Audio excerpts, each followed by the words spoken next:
Salut les amis, bienvenue dans ce nouvel épisode où on va parler de tracté avec une voiture électrique, en particulier ici avec une Model X et une Fiat 500e que nous sommes allés faire réparer en Pologne.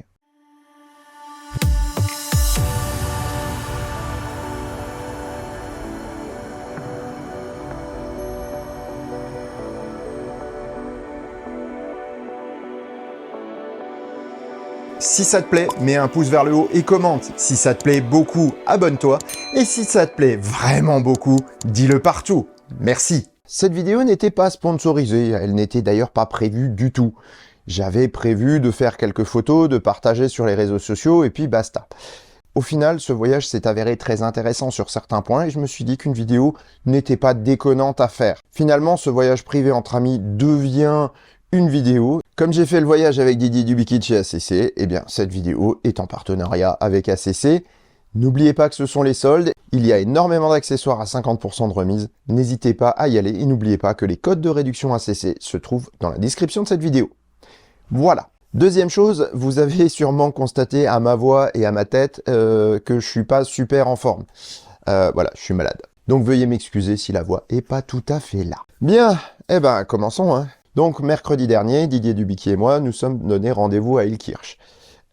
Didier est arrivé donc avec un Model X Long Range 2023, le dernier modèle. Derrière, il tirait une remorque avec une Fiat 500e, mais attention, pas n'importe quelle Fiat 500e. En effet, Didier a importé une dizaine de Fiat 500e de Californie, à l'époque où elles n'existaient pas encore en Europe.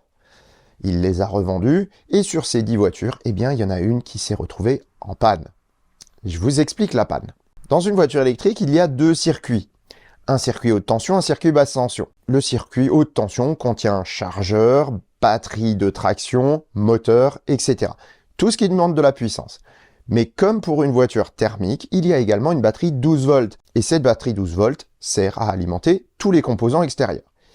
Et c'est là que ça devient intéressant, puisque on l'avait vu dans une vidéo il n'y a pas très longtemps, beaucoup de pannes de voitures électriques proviennent de la batterie 12 volts. On pourrait se dire que, allez, on remplace la batterie et puis basta.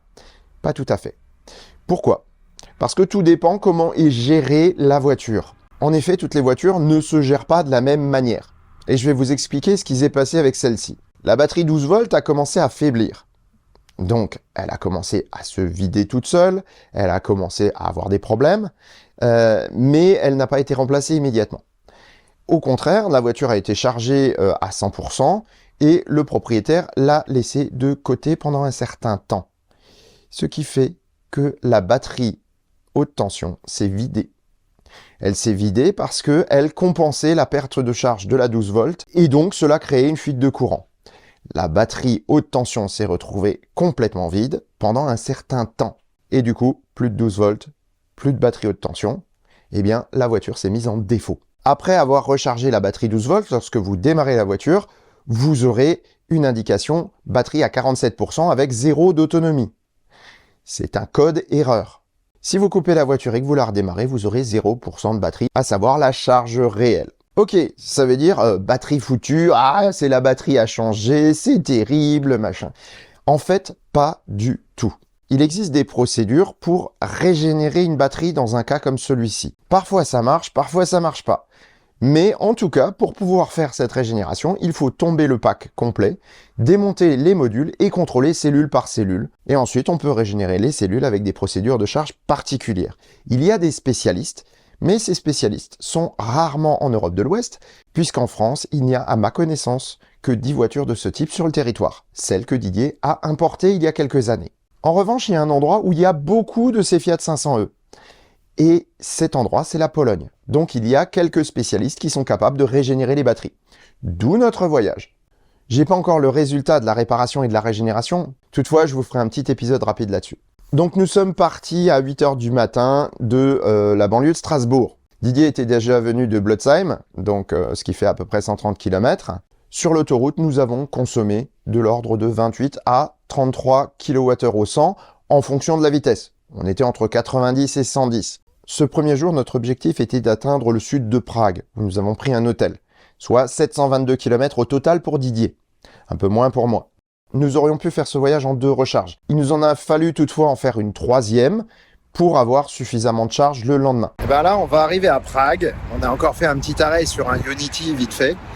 2 arrêts seulement pour faire Mulhouse-Prague avec une Fiat 500 sur remorque et un Model X long range.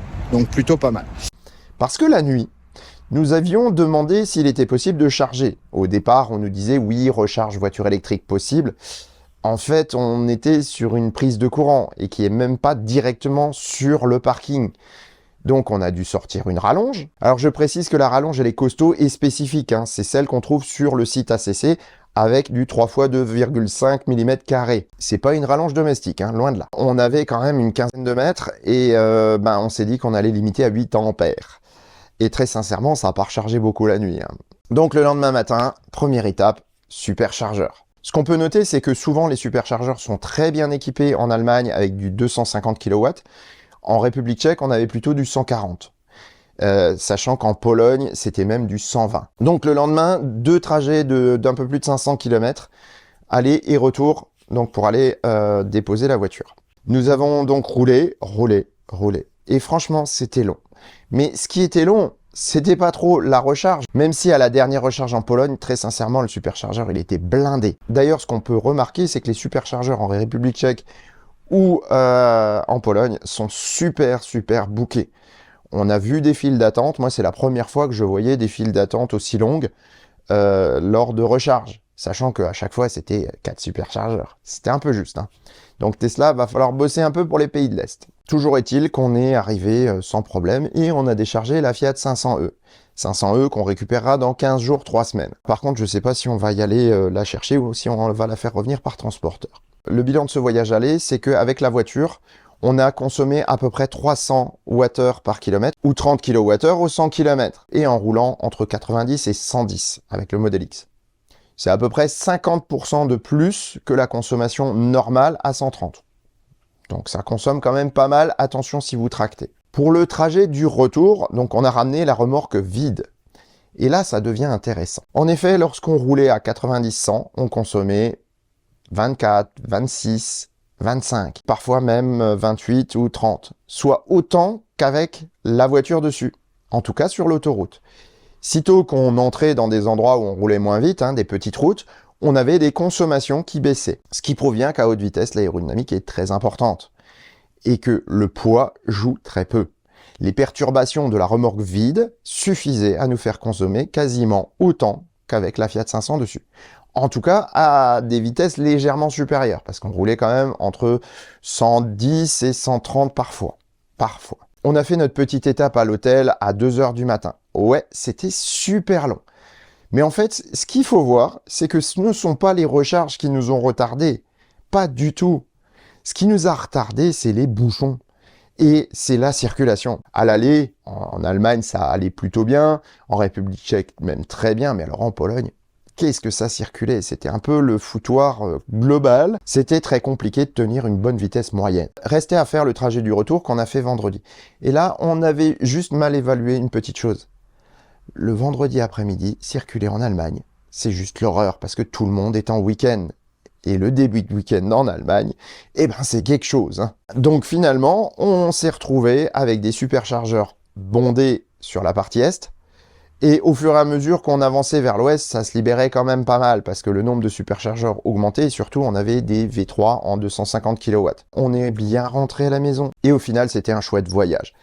Au niveau consommation, sur le retour, on a consommé à peu près 240 Wh par kilomètre ou 24 kWh au 100. Ce qui veut dire qu'on a eu une moyenne aller-retour à 28 kWh au 100. Avec un gros Model X, une remorque de 500 kg et une voiture de 1,5 tonne à l'aller sur la remorque, eh bien moi je trouve que c'est plutôt honnête.